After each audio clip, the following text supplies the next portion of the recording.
Okay, game na ba kayo? Kasi ngayon, maglalakbay tayo pabalik sa nakaraan para alamin ang kwento ng isang napaka-espesyal na gusali. Ito po ang templo ni Haring Salomon, isang bahay na itinayo para sa Diyos ng isang sobrang talinong hari. Tara, silipin natin kung gaano ito kaganda.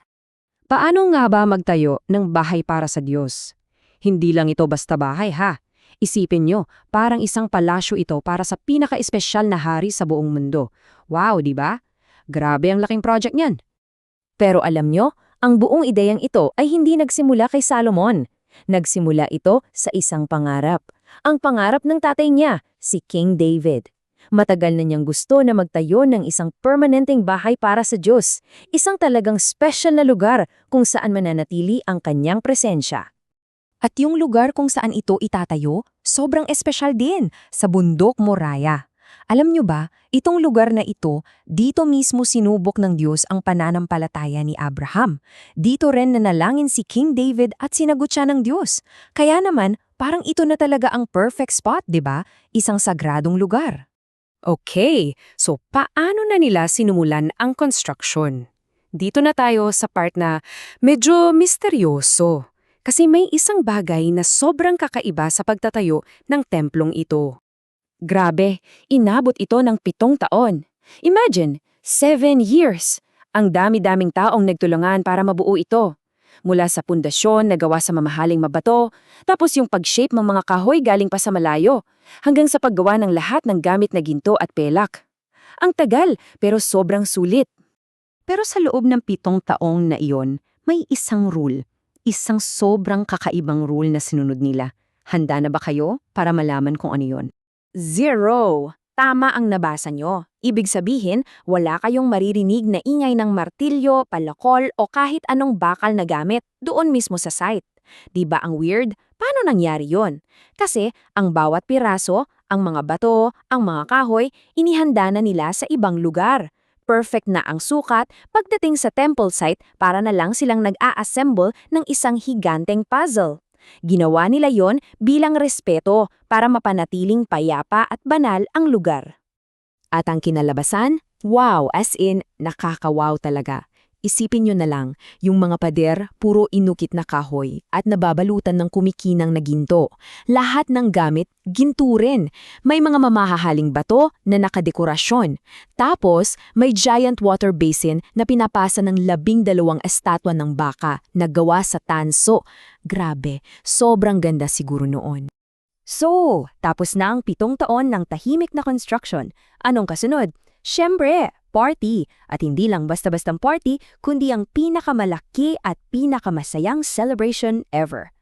At ang pinaka-highlight ng party, ang pagdadala ng kabanang tipan. Ito yung parang special treasure box ng Diyos. Dinala nila ito sa bago nitong bahay sa loob ng templo sa isang malaking-malaking parada. At speaking of parada, hindi ito ordinaryo. May kasama itong napakalaking orchestra. Gaano kalaki? Well, isipin nyo, may 120 pare na lahat sabay-sabay tumutugtog ng trompeta. Can you imagine that sound? Sobrang lakas siguro nun. At kasama pa nila ang mga singers. Para raw isang tunog lang ang maririnig mo, isang malakas na papuri para sa Diyos. Tapos, habang nangyayari lahat yon, ang malakas na tugtugan at kantahan, may isang bagay na totally magical ang nangyari. Parang isang sign mula sa langit. Bigla na lang may isang makapal na ulap na pumasok at pinuno ang buong templo. Grabe, sobrang kapal daw na kahit yung mga pari hindi na makakilos ng maayos. At alam nyo kung anong ibig sabihin nun? Iyon ang sign na, yes, tinatanggap ko itang bahay na ginawa ninyo. Ibig sabihin, nandoon mismo ang presensya ng Diyos.